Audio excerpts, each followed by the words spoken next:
This is one of those talks where I really wish I had PowerPoint working with me. In this talk, I will examine images of early Islamic history to determine its effects on the present and demolish its about the past. Right? I'm afraid I'm going to have to launch into a lot of detail here, so I'm sorry I don't have time to explain all this or go into even more detail or to explain all the different dialogues I'm entering into. As was said, summarising 1,300 years of Islamic history here, so I'll do my best. So why is Islamic history, and specifically Caliphate, so very important, right? Why is it so important? Because it affects the present. Islamist groups of one sort or another, including ISIS, hark back to a supposedly perfect past. All societies will properly dealt with, depending on what your definition of a perfect society is. They want to return in some form or another to the Caliphate, successors to the Prophet Muhammad, founder of the Islamic faith. And in doing so, they have helped create massive conflicts, ranging from the rock jungles of cities of Iraq to Nigeria islands. Many of ISIS's stranger rules, such as specific taxation of Christians and slavery of Yazidis, is an attempt, however distorted, to return to what they see as the original Caliphate. So first I'm going to tell you a little bit about the historical Caliphate, and talk a little bit about what modern research has uncovered. I hope everyone's still with me. The Caliphate started in 632 CE or AD. The Caliph was the elected successor to the Prophet Muhammad, leading the community in both secular and religious matters, right? The first Caliph was Abu Bakr, followed by Umar in 634 CE, Uthman in 644, and finally Ali in 656, who is regarded to some degree as a crucial figure in the foundation of the minority Shia faith. The Caliphate conquered most of the Middle East, taking advantage of the empires of the time, which had very serious internal weaknesses. That is, Byzantines and Sasanians, who basically been fighting for about 600 years. And the Caliphate's forces basically steamrolled over these weakened empires and managed to establish a new civilization. The Umayyad dynasty from 661 CE went on to conquer North Africa, Spain, and most of Central Asia as well. It was in turn overthrown by the Abbasid Caliphate in 750. This dynasty greatly patronised the arts and many new inventions ranging from algebra to the camera obscura, while successor dynasties in Andalusian Spain and elsewhere continued in this trend, at least for a while.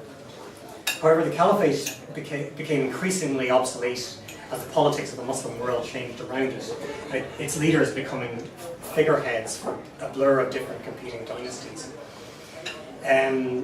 The Caliphate became a kind of banner to rally Muslims against outside aggression or internal decay, especially as the Muslim world began to decline in the face of competition from various other civilizations.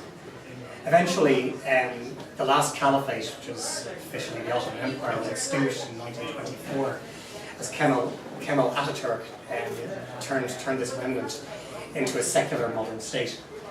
These figures and this history may seem increasingly obscure to many of you, okay? But in the Muslim world, these are really live issues, okay? Figures like Umar, Uthman, Ali, these are constantly being renegotiated in movies, TV shows, and of course on the internet. Through a complex set of mnemonic catchphrases and easily memorized stories and cliches about a golden, ideal past which society is degraded away from. It feeds into the constant disruption in Muslims' lives brought about by foreign invasions, social pressures like overpopulation, and economic stagnation, not to mention Western interventions. And how Muslims see their history does affect politics nowadays. Okay, don't have more time to go into that, but it does have a very real effect. For instance, on the socio-economic policies of different countries, ranging from Jordan to Egypt, to argue about different laws ranging from this period. Now, before we approach this, I'd like to say we're dealing. Anybody who's looking into scholarship on Islamic history or Islam in general, has to deal with a massive amount of biases of one type or another, right? Even more so than in most or many other subjects, right? We have a massive amount of Orientalism, which is a series of cliches which is built up in the West about the Muslim world for about the last 1,000 years or so. And obviously Muslims in return have a great many cliches about the West. And this greatly hinders scholarship and greatly hinders dialogue between the two civilizations to a great degree. So this is caused by, in the modern era, by right-wing groups on one source or another, Salafi groups on the other hand. This often causes trouble if you're trying to come up with at least a little bit of objectivity in scholarship. Now, of course, societies, religions, civilizations, ethnicities, and countries all across the world have images of their own history, usually with their particular in-group being chosen in some way and with some specific birthright, be it to land or to domination over others. These images range from relatively innocuous ideas like the Irish nationalist movement or Islam's or some scholars' ideas, to more toxic ideas like the Aryan myth of Nazi Germany. In many cases, self-images that are basically at variance with reality can tend to help cause real problems when dealing with people outside one's own perceived in-group. The West generally could be said to have these images. Look at the US's images of its own history, which has helped to drive many of its own questionable foreign policies, as in the Middle East. These images helped to oil steam war, especially in times of extreme societal stress, especially in times of extreme societal stress. This is quite important. As faced by the Sunni Muslims after the US invasion of Iraq, and of course the Jewish community, for instance, in 1945, caught between extinction or carving a plan for itself in Israel. This can cause communities to lash out, often in blind anger. But there's a complex interplay here. I'm not commenting on the very real complexities behind all those different issues there. There's a complex interplay here, and it does have real consequences for political events going on right now in our society. So was the Islamic age that golden? Well, sure, it has many achievements that Muslims can be justified and proud of. It's important to acknowledge these, from scholarship to the event earlier. But, for instance, was it a morally superior society, as so many Islamists suggest?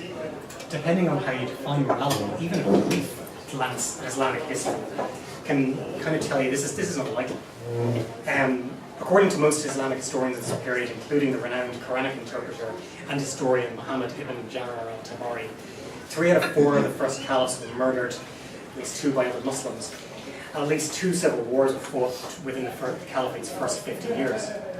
Another civil war involved the sack of Mecca in 683, when the Kaaba itself was burned. Bribery existed. Many caliphs like Harun al-Rashid drank wine, while the much maligned Walid had drinking sessions in the central Islamic pilgrimage site of the Kaaba. Prostitution did exist. This was much like the caliphate's contemporaries, the Tang Chinese, and predecessors like the Romans or Byzantines, where every barmaid was supposedly a prostitute. And virtually all civilizations, including modern Western and Muslim dominations now.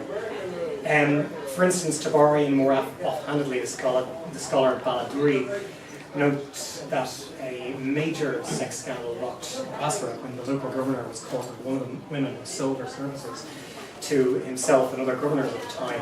It seems there was a whole class of these women serving upper class individuals at the time. They eventually got off on a technicality, and the witnesses argued about what alcohol they had seen his buttocks from. There are other references, but we simply don't know the extent of prostitution, for that matter. So many other socioeconomic issues. Now, the dramatic increase in divorce in the past few decades in Europe, increasingly like Bahrain, has been associated with modernity. Yet many pre-modern societies like Tokugawa, Japan, Muslim ones in West Java and Malaysia had divorce rates as high as 70% in some areas. While we still have limited data, we know divorce was common in the Abbasid dynasty, and many earlier public figures did get divorces. Once again, all this may seem kind of irrelevant right now. This does matter to Muslim audiences. When we look at court or biographical manuscripts for Aleppo, Cairo, and Damascus in the later Ottoman period, the records indicate that as many as 3 in 10 marriages ended in divorce and separation of one sort or another. While some scholars believe it was got that good hair too. In the Rashidun period, Like what? documentation. Girls with that light complexion. You're a moron. You can't help it. Sorry. Being a moron. Yeah, that too. I agree. First one up, man. Sheik, you talking that crap. I'm a victim. Good hair. Nigga, you some brainwash. Let's go.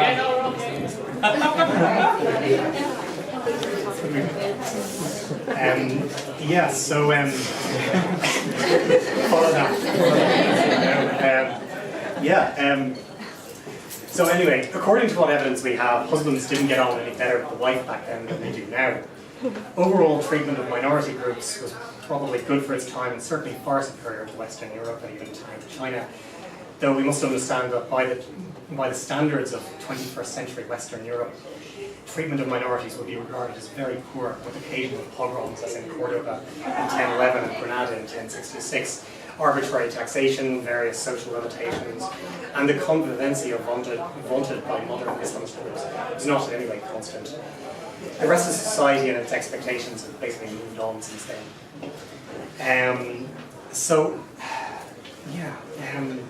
So is it possible that Islamists will one day be able to have a tolerable setup for its minority group in some perfect Islamic state for women in this moral society they seek after?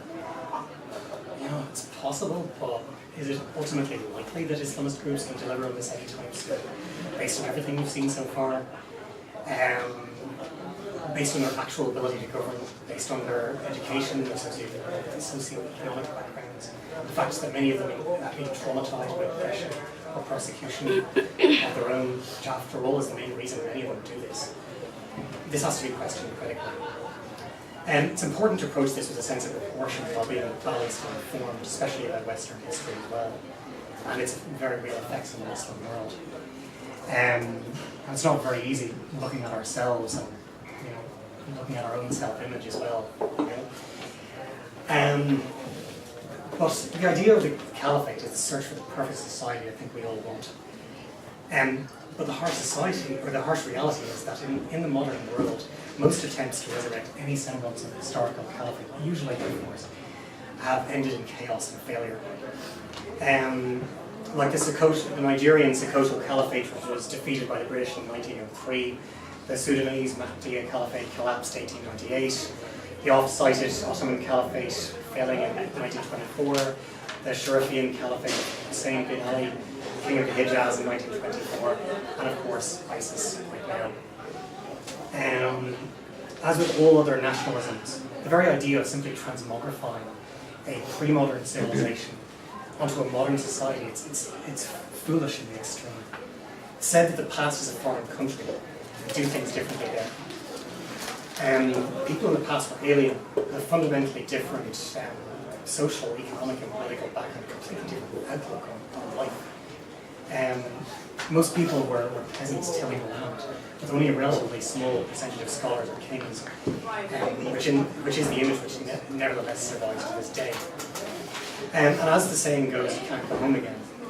The ideal image that is propounded of the caliphate never existed in the first place. It couldn't possibly be resurrected, no matter how hard modern groups try. Just like most nationalist conceptions of the past. It's best we all start looking objectively at our own history, our own identity, and look instead to the future.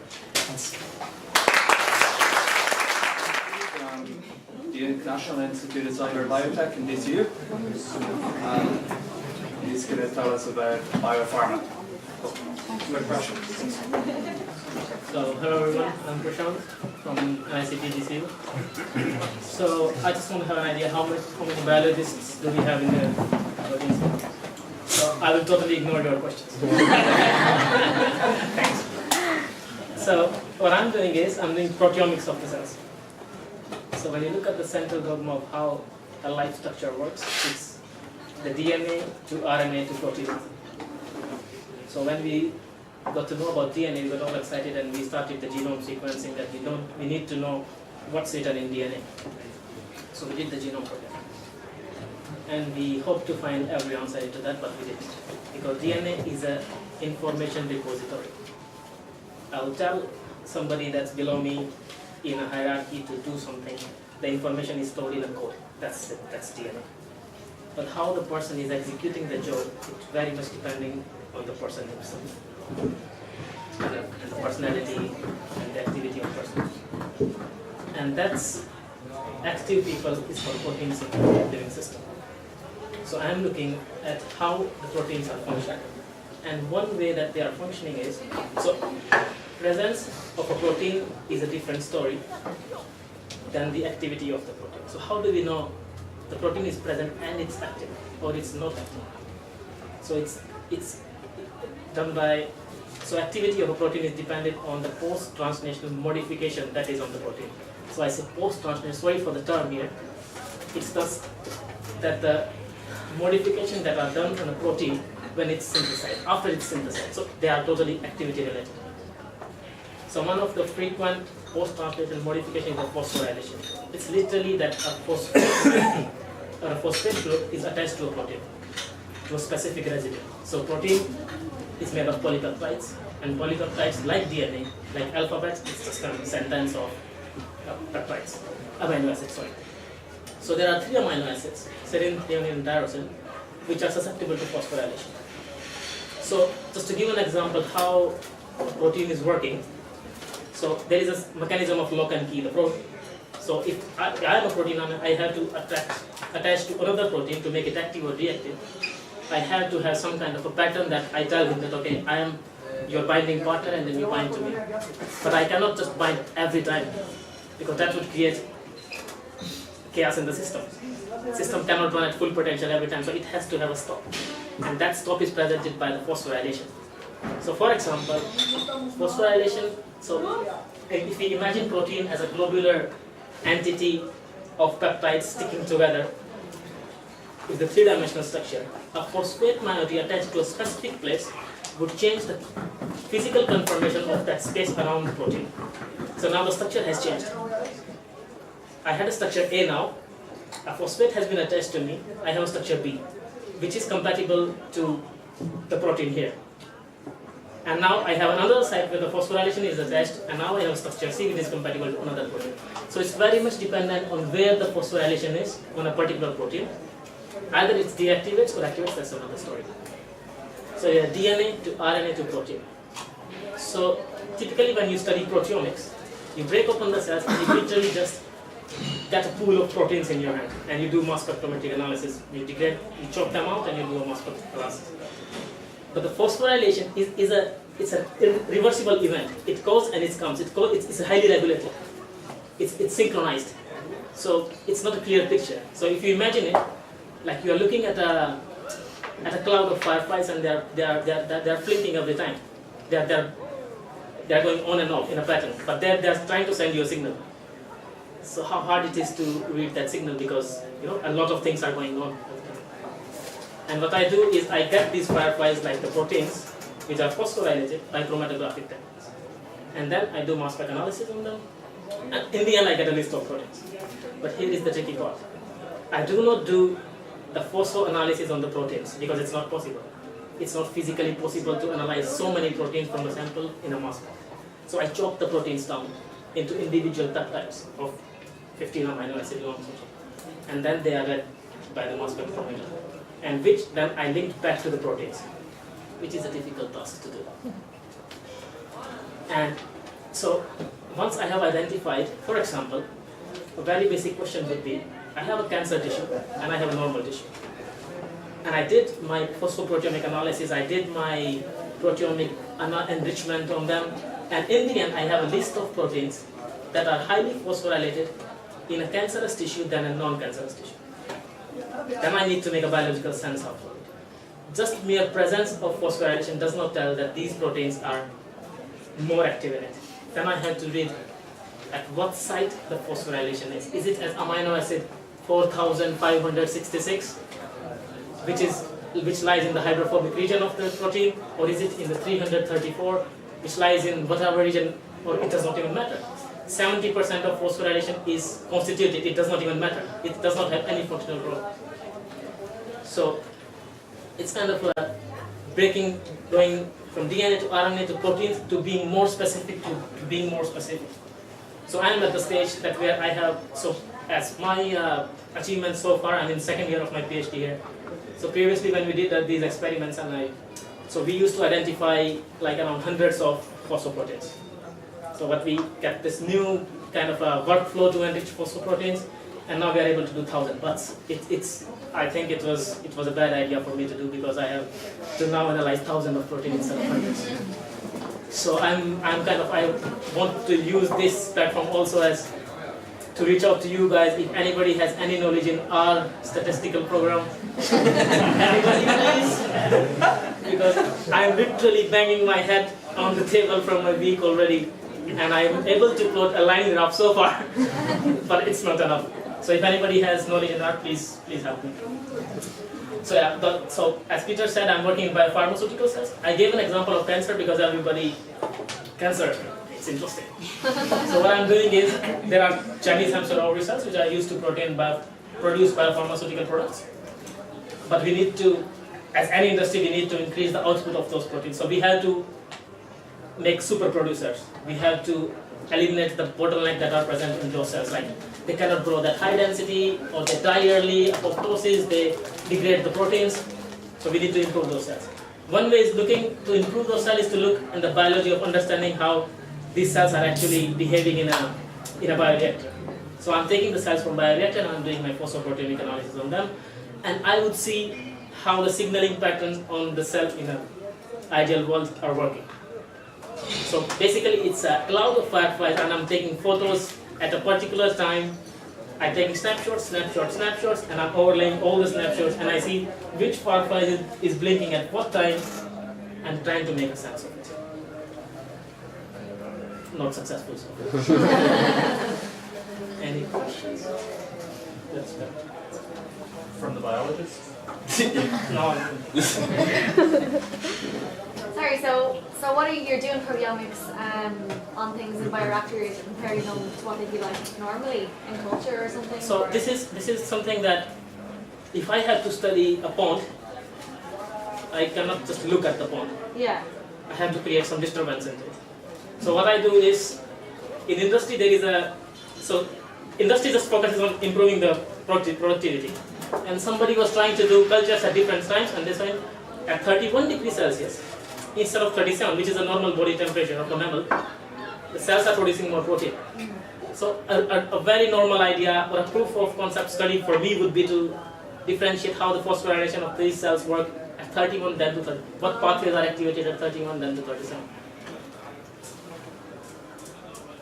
So I can do a drug response, what drug is altering what pathways, for example. Oh, very good. Is all the comparison happening through like analytics software? Is that how you do these continuous comparisons? So there are different types of studies you can do, like you can label your proteins. So for example, I have two samples group here, cancerous and non-cancerous. But how do I know how much is in one and how much is in other? So there are many studies. You can put a known amount of a label, for example, a radioactive P53 or whatever the compound is, and then you normalize the abundance of protein X to the protein that you have supplied, and you know the value of that. I do a label-free study. There are no labels, so there is no limitation to how many protein X's that you can do. So it's a label-free, but at the sample preparation step, I have to be careful. The protein that goes into my mass spec is same. The amount is same. So the amount that's only differing is the biological amount of an activity, not the sample preparation amount. Yeah. Are you trying to develop a new technique then to analyze this? Is this like, as anyone has done this, or is this like where you're saying you're trying to get a specific time where you've seen those flashes so you can go, right, anyone wants to go identify or look at this, because as I said, there's millions or thousands of different phosphates and different proteins.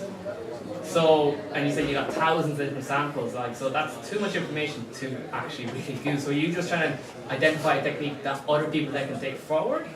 Or are you actually trying to get a specific mechanism that's happening that you want them to use for growth? So the thing is, so another limitation of this, then, and I will come back to this question again. Another limitation is that when you do a chromatographic enrichment, you do not get all the phosphorylation moieties that are in there. So there is a limitation. So yes, I'm trying to develop a technique which has no limitations, or improving that I get 90% of phosphor coverage, or I get 95% of phosphor coverage.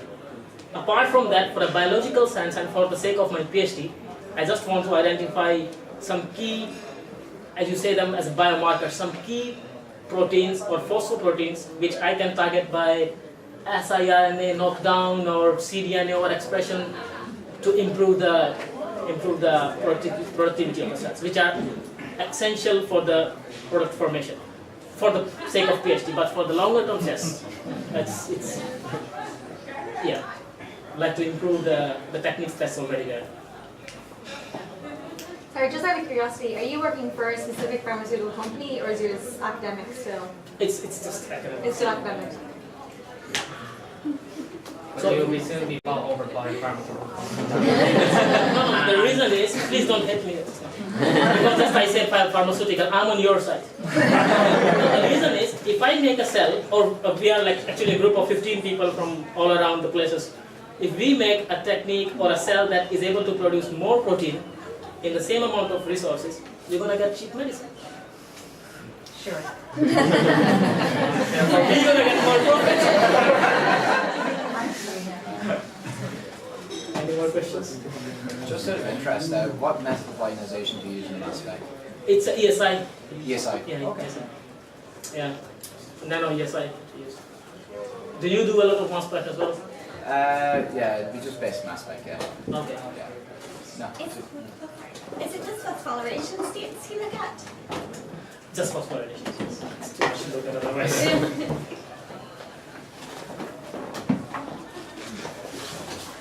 Any more? Any more questions? Yeah. How do you, so when you think it's not just a chromatograph, how do you count the protein, or you Now like this is the thing. You're doing image processing, or is it just having it count it automatically? No, it's not. It's just for the visualization that I paint this picture. I paint the picture in my head to kind of understand how it goes. In the end, I get a list of proteins from sample A to sample B. 1,000 proteins phosphorylated, down phosphorylated at condition A, up phosphorylated condition B. Then there are fancy pathway softwares that you can put them into, and they would say these proteins might be active because they are involved in mTOR signaling pathway. But it's, to be honest, I find it quite vague. And this is the, so I cannot get my head around, which I primarily think as vague. So I have to write my transfer thesis by next week, so please help me. Should not be here. Thanks, Prashant. So just before I start, thanks all for coming. It's a great crowd. I wasn't expecting this. I only printed out one copy of these things, so this might take a time to get around the room. So I'm absolutely happy to take questions whenever and on whatever you have, as long as it's on the topic, of course.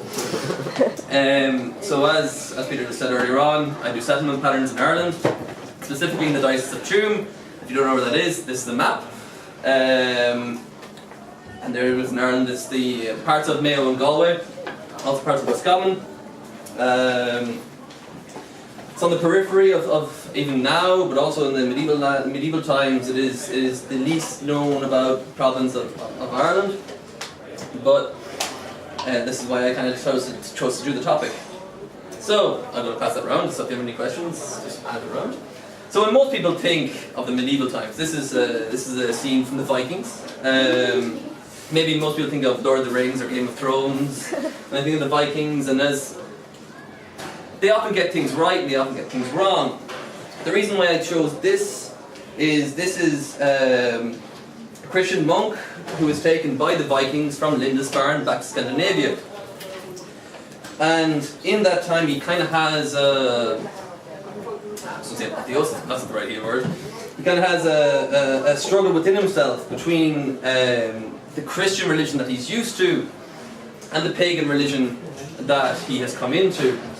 So he becomes almost a dual. He almost becomes Christian, but also pagan at the same time. And this is a dichotomy that you find true when you look at conversion studies. If you look at sources like, whether it's within Islam or whether it's, the patrician text about St. Patrick, you would reckon that, that someone turned up to a land and snapped their fingers and everyone becomes the religion of the country that they're in. But that's never the case. So our problem in Ireland, of course, is that the majority of the texts that we have are written by Christians, monks, ecclesiastics, and they, of course, have their own biases to how they write history. So how do we look at the process of conversion in Ireland? Well, one of the easiest ways that people look at it in Anglo-Saxon England, in Francia, and throughout the world is through burial practices. As well, it's a nice picture.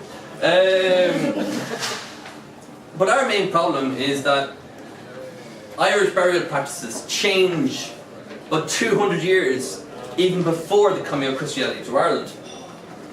So, in most places, Anglo-Saxon England and in Scandinavia with the Vikings, you find burial goods, weapons, things that they would have traded with. Whereas in Ireland, you don't find that at all. We start to use the burial practices of Christianity before Christianity comes. So, graves are aligned east-west, there are no grave goods, and that makes it very difficult to date these graves to either being pagan or Christian.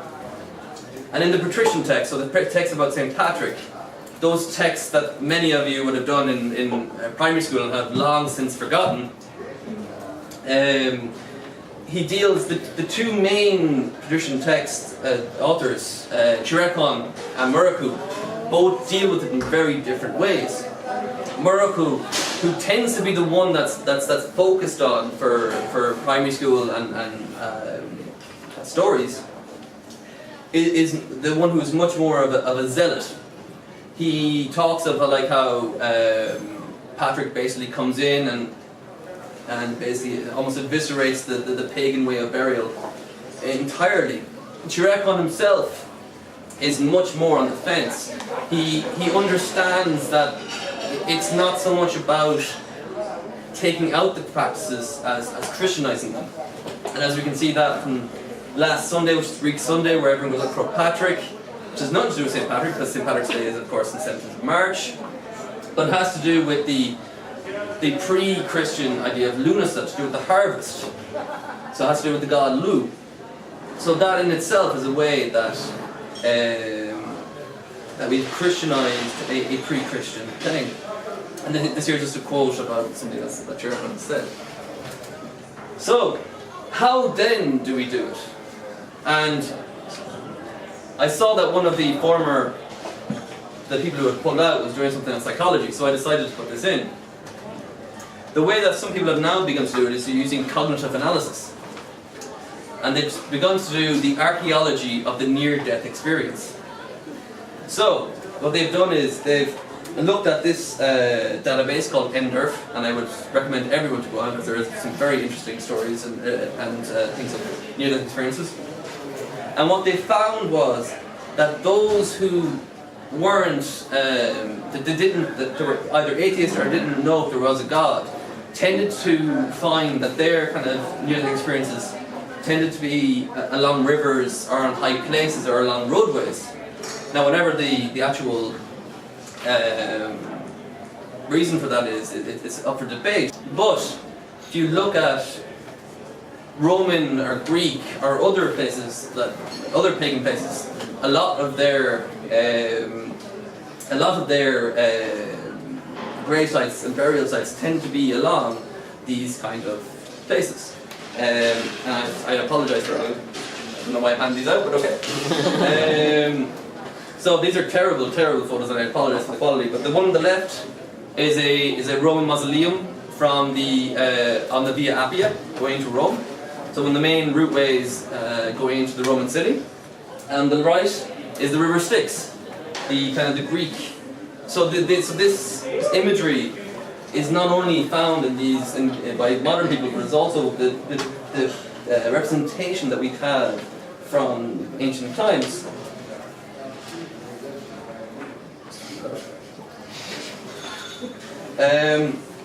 So, this is a bit stop-start, so I just took some pieces from different papers and I thought they were interesting. So, as anyone from Ireland will know, farming is very important in Ireland. And this period is one of severe change. From about 300 BC to about 300 AD, we have a complete drop-off to negligible levels of pollen, of cultivable crops, for whatever reason we don't know. Comparably, this is a time in Roman Gaul and in Britain where there's an economic boom. So there doesn't seem to be a climactic reason for this drop-off. But within 50 years, between about 250 AD and 300 AD, all across the country, from Tipperary and Mayo across the east and the north, there's a massive boom back up. And it's completely and totally impossible to know why, to discern why. And we probably will never know because we don't have any sources for that period from Ireland. So this here is a pollen. It is actually much easier to read than it looks from first viewing. This is also in colour, but my printer in the office doesn't do colour. Right, it's black and white. So you will be able to see that here the cultivatable crops have declined, and then there's a spike again. This here is to do with the foundation of Mayo Abbey. Now, Mayo Abbey is an interesting site that not many people know of, even within the academic world. It was a monastery founded by Anglo-Saxons, people from England, people that had left England due to a fight that they had with the church there. And the church, of course, was a very important bringer of change, both obviously with Christianity, but also with writing and agricultural produce. They also were probably the main instigators behind the use of horizontal water mills, which allowed more produce, which probably was due to the demographic increase, population increase. And metalworking industry in this period is that the limitations placed on it by communications, but the fact that there weren't many good roads, from waterways, and the fact that the majority of people would have been involved in agriculture and therefore would have also limited the number of people in industry, meant that for the early part of this period at least, metalworking was a very liminal around water. They seem to have some sort of quasi-mystical kind of element to them, that they're almost like an early medieval version of a guild trying to protect its secrets. But you see this in other cultures as well. In Greece, Hephaestus, the god of smithing, has its ability. In Norse mythology, it's the dwarves, and also in Lord of the Rings, it's also the dwarves. Discovered during the Celtic Tighe boom, of course, as many things were. It's a ring port site. There are 4 different areas of metalworking, and there was 1.5 tons of iron slag taken out of this site, which is a lot. But I'm not going to talk about the iron. I'm actually going to talk about this, this is actually the one that I really wanted to be in colour, because that's gold. That's a piece of gold filigree the size of a 2-cent coin. And there's a representation that Niamh Whitfield has done of a reconstruction of it. So, that this site may have been using, there is no other reference to metalworking on this site. Doesn't mean that they weren't there, that the site has been used for agriculture for many, many years and it may have been run away. So now pass it out? Oh, sorry. So there's that, if anyone wants to see that. So, on top here you have the original low part piece. On the bottom, what you have is a representation of a piece found on a site in County Meath in Lagorcrono in the 1920s and 30s by Hugh Henkin and his Harvard team. And as you see, there's a massive similarity between the two. And there are many reasons that they could have a similarity. Either that this style was more common than we know now, and that it just, the rest of the gold got melted down and it's not there anymore. Either there was a itinerant work craftsman who was moving from place to place, or that there was a metal worker somewhere in between the two, maybe in Clonmacnoise noise, that was doing both and just selling them at both sides, or possibly gift exchange. The possibilities are endless, and that's kind of part of the problem. But yeah, so I mean, we have these changes, and like as I said in the first and the second slide about changes, that the conversion was definitely much slower than what people have thought of in the last 50, 60 years, particularly with the national myth of the Christian Irish farmer that's always been here, even before Patrick, apparently. And it's interesting now that in the Celtic Tighe, and a lot of this grey data that hasn't been published yet, that a lot of those myths that have kind of permeated through academia and through the popular imagination of the last 100 years are beginning to be felt. So yeah, that's me done, I suppose. Great.